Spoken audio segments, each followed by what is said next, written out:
Okay.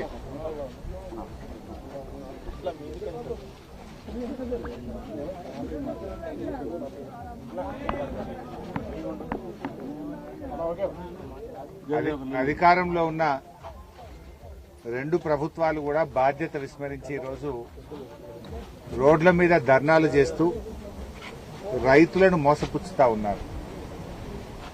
ఇవాళ రాష్ట్రంలో అధికారంలో ఉన్న కాంగ్రెస్ ప్రభుత్వం వడ్లు గాని, మక్కలు గాని, సన్ఫ్లవర్ గాని, శనగలు గాని, జొన్నలు గాని కొనండి అంటే కేంద్రం మీద నెపం నెట్టివేస్తూ పెంచిన పెట్రోల్, డీజిల్ ధరలు తగ్గించాలని కాంగ్రెస్ నాయకులు ఒకవైపు ధర్నా చేస్తా ఉన్నారు.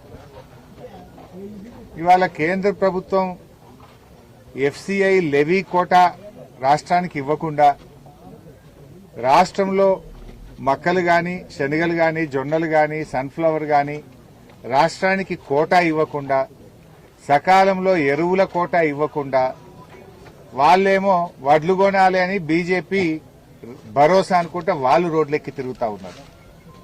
ఢిల్లీలో అధికారంలో ఉన్నోడు రోడ్లెక్కుతుండు, రాష్ట్రంలో అధికారంలో ఉన్నోడు కూడా రోడ్డెక్కే తిరుగుతుండు. అంటే తమ బాధ్యతల్ని విస్మరిస్తూ రైతాంగాన్ని అలా ఇబ్బందుల పాలు చేస్తున్నది ఢిల్లీలో అధికారంలో ఉన్న బీజేపీ, రాష్ట్రంలో అధికారంలో ఉన్న కాంగ్రెస్.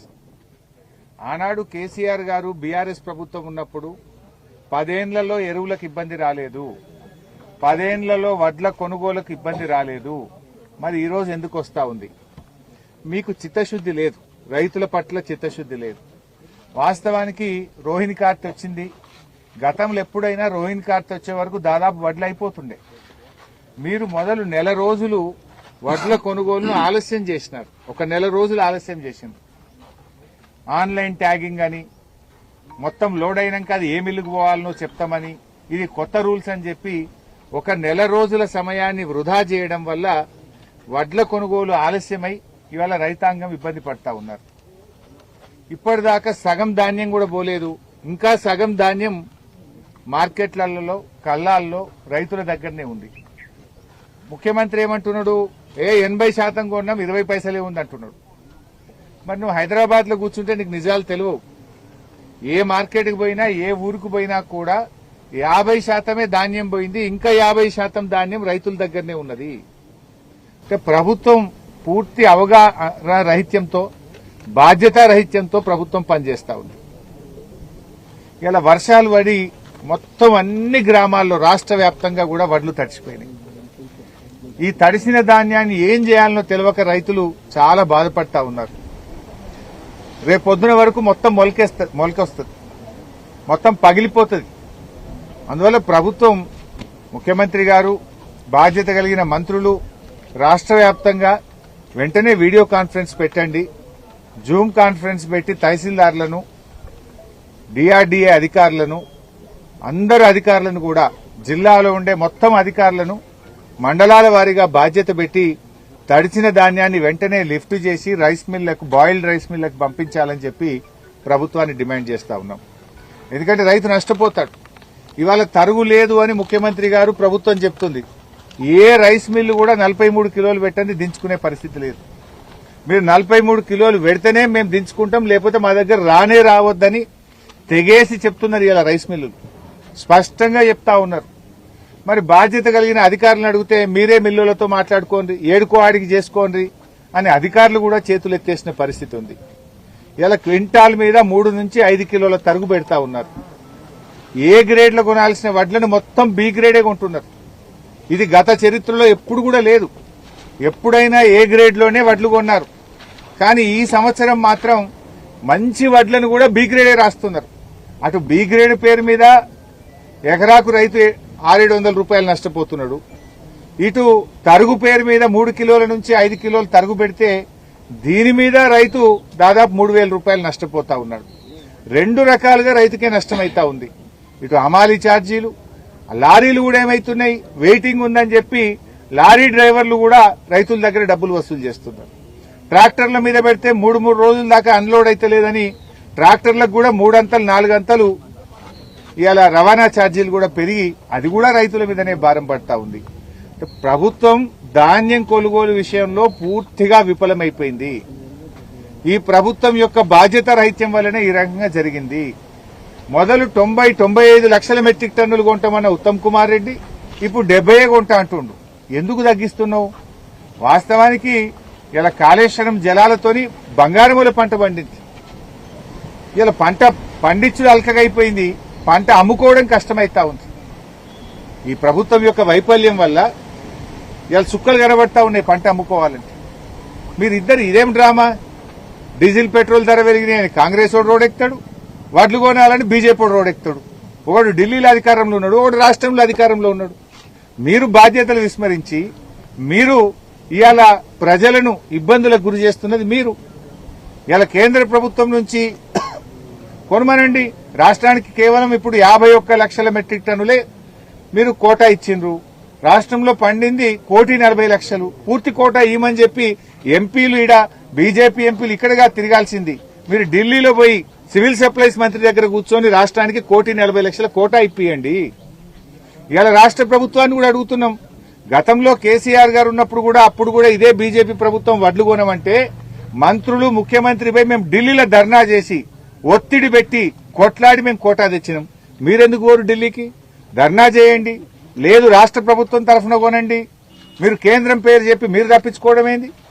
ఆనాడు కేంద్రం కోటా ఇయ్యకపోయినా సన్ఫ్లవర్ అయినా జొన్నలైనా శనిగలైనా ఆ రోజు మేము కొన్నాం, రాష్ట్ర ప్రభుత్వ డబ్బులతో కొన్నాం, రైతుకు ఇబ్బంది కాకుండా చూసినాం. ఇప్పుడు 2 నెలలు అయింది సన్ఫ్లవర్ ఆగబట్టి. మీరు 2 నెలల నుంచి మీరు కొనక ఇలా చెదలు పట్టిపోయినటువంటి పరిస్థితి వచ్చింది. ఇవాళటికి కూడా గన్ని బ్యాగులు రాలే సన్ఫ్లవర్ కు. నేను వెంటనే రైతులకు గన్ని బ్యాగులు పంపాలి. ఇటు సన్ఫ్లవర్ కు షార్టేజ్ ఉంది, అదేవిధంగా ఇటు వడ్లకు సంబంధించి కూడా ఇంకా గన్ని బ్యాగుల షార్టేజ్ కూడా కనబడతా ఉంది. ఈ ట్రాక్టర్లకు కాంటా డబ్బులు కూడా రైతుల దగ్గరనే వసూలు చేస్తా ఉన్నారు. చెప్పుడేమో మీరు ట్రాక్టర్ పెట్టుకుని కిరాయి ఇస్తామంటున్నారు, ఆ ట్రాక్టర్ 3 రోజులు ఆగుతున్నది. ఆ ఇస్తామన్న 500 ఇస్తలేరు, రైతుకు 3 రోజులు ఆగితే 1500 ఒక్కొక్క ట్రాక్టర్ కు పడతా ఉంది. కాంటా డబ్బులు కూడా రైతుతోనే పెట్టిస్తుండ్రు. కాంటా డబ్బులు పెట్టిస్తుండ్రు, ట్రాక్టర్ డబ్బులు పెట్టిస్తున్నారు, హమాలీ డబ్బులు రైతుతోనే పెట్టిస్తున్నారు, ఇటు తరుగు పెడుతున్నారు, అటు బి గ్రేడ్ పెడుతున్నారు. అంటే ఈ ప్రభుత్వం పూర్తిగా రైతు వ్యతిరేక ప్రభుత్వంగా మారిపోయింది. మళ్ళా వానకాలం వస్తున్నది, ఇప్పటికీ జనుము జీలుగు విత్తనాలు రాలే, ఇప్పటికీ ఎరువులు స్టాక్ పెట్టుకుంటలేరు. మళ్ళా వానకాలం ఎరువులకు ఇబ్బంది పెట్టేట్టే కనబడుతున్నది. ఇప్పటి మీరు ముందస్తు ఉండాలి, ప్రభుత్వం పట్టించుకుంటలేదు, ముందే తెచ్చి మండలాల్లో స్టాక్ పెట్టాలి. అటు జనుము విత్తనాలు లేవు, జీలుగు విత్తనాలు లేవు, ఎరువులు కూడా స్టాక్ పెట్టలేరు. అంటే మీరు మీ ప్రాధాన్యతలు వేరే ఉన్నాయి. మీకు రైతు ప్రాధాన్యతగా ఈ ప్రభుత్వానికి లేదు అనేటువంటి విషయం ఈరోజు అర్థమైతా ఉంది. ఇప్పటికైనా మేల్కొనండి. ఇవాళ కేంద్ర ఎంపీలు కేంద్ర మంత్రులు ఎవరైతే బీజేపీ నాయకులు ఉన్నారో మీరు రాష్ట్రానికి యూరియా కోటా తీసుకురండి. రాష్ట్రానికి లెవీ వడ్లు మీరు 51 లక్షల నుంచి దాన్ని 90 లక్షలకు పెంచిపించే బాధ్యత తీసుకోండి. మీరు ఇవాళ చేయాల్సిన పని చేస్తలేరు. రాష్ట్ర ప్రభుత్వం తాను బాధ్యత తీసుకోకుండా కేంద్రం మీద నెపం పెట్టి రైతులు ఉసురు పోసుకుంటున్న పరిస్థితి ఉన్నది. ఇవాళ రేవంత్ రెడ్డి కూడా అడుగుతా ఉన్నాం, పెట్రోల్ డీజిల్ మీద వ్యాట్ ధరలు తగ్గించు. ఇలా ధరలు పెరిగితే అటు కేంద్రం పెంచా, ఇటు రాష్ట్రం పెంచా, ఇద్దరి మధ్యలో రైతు నగిలిపోతున్నాడు, పేదవాళ్లు నలిగిపోతున్నటువంటి పరిస్థితి ఉన్నది. ఇవాళ కేంద్రం 3 సార్లు పెట్రోల్ డీజిల్ ధరలు పెంచితే దాని మీద రాష్ట్ర ప్రభుత్వం కూడా పెంచింది. రాష్ట్ర ప్రభుత్వం పేదల మీద ఈ నెలలో పెట్రోల్ డీజిల్ మీద వేసిన భారం 2,000 కోట్ల రూపాయలు. ఇటు రాష్ట్రం 2,000 కోట్లు పెంచింది, అటు కేంద్రం 3,000 కోట్లు పెంచింది. ఇద్దరు కలిసి 5,000 కోట్ల భారం పెట్రోల్ డీజిల్ మీద, రైతుల మీద, మధ్యతరగతి ప్రజల మీద వేసినారు. నేను రేవంత్ రెడ్డిని అడుగుతున్నా, మీరు ధర్నాలు చేస్తున్న రోడ్లెక్కి బానే ఉంది, నువ్వు పెంచింది తగ్గియచ్చు కదా. రాష్ట్ర ప్రభుత్వం ఏదైతే 27% వ్యాట్ పెట్టిందో ఆ 27% వ్యాట్ ను తగ్గించండి, ఓ 10% వ్యాట్ తగ్గించండి. ఇలా రైతులకు భారం పెరుగుతుంది. రేపు ట్రాక్టర్ దున్నాలంటే నిన్నటిదాకా ఒక కిరాయి ఉంటుంది, రేపు 200 కిరాయి పెరుగుతుంది. వరి కోత మిషన్ కు కిరాయి పెరుగుతున్నది. మరి రైతుకు ఇటు యూరియా ధర పెంచిండ్రు, డీఏపీ ధర పెంచిండ్రు, పెట్రోల్ డీజిల్ ధర పెంచిండ్రు, కానీ మద్దతు ధర మాత్రం పెంచుతలేరు. ధరలు పెంచుతున్నారు, పంట కొంటలేరు, రైతులు ఇబ్బంది పెడుతున్న పరిస్థితి ఉన్నది. సో ఇప్పటికైనా ప్రభుత్వాన్ని మేము కోరేది ఒక్కటే, నిన్న రాష్ట్ర వ్యాప్తంగా కూడా వర్షాలు పడి పంట అంతా కూడా తడిచిపోయింది. రేపటికల్లా మొత్తం మొలకెత్తే అవకాశం ఉంది. ఆ ధాన్యం కూడా పగిలిపోతుంది కనుక యుద్ధ ప్రాతిపదికన తడిసిన ధాన్యాన్ని వెంటనే పార్బాయిల్డ్ రైస్ మిల్లకు పంపాలని రైతుల్ని ఆదుకోవాలని చెప్పి ప్రభుత్వాన్ని డిమాండ్ చేస్తున్నాం. ఇంకోవైపు రేపు బక్రీద్ పండుగ ఉన్నది. లారీ డ్రైవర్లు కూడా దొరికే పరిస్థితి లేదు. అవసరమైతే ఆర్టీఏ అధికారులను కూడా రంగంలో దించి రోడ్డు మీద వెళ్తున్న ఇసుక లారీలు ఇవ్వండి. ఇసుకను ఒక వారం 10 రోజుల పాటు ఇసుక తవ్వకాలు ఆపేయండి. ఇసుక లారీలన్నీ కూడా వడ్ల కోసం వాడండి. ఒక 4-5 రోజులు ఇసుక ఆపితే పోయేదేం లేదు కదా. ఇసుక లారీలు వేల మంది ఇసుక లారీలు ఉన్నాయి. వాటన్నిటినీ కూడా ఇటు ధాన్యం తరలించడం కోసం పెట్టాలి, ట్రిప్పులు పెంచాలని చెప్పి ప్రభుత్వాన్ని డిమాండ్ చేస్తున్నాం. ఇసుక ఒక వారం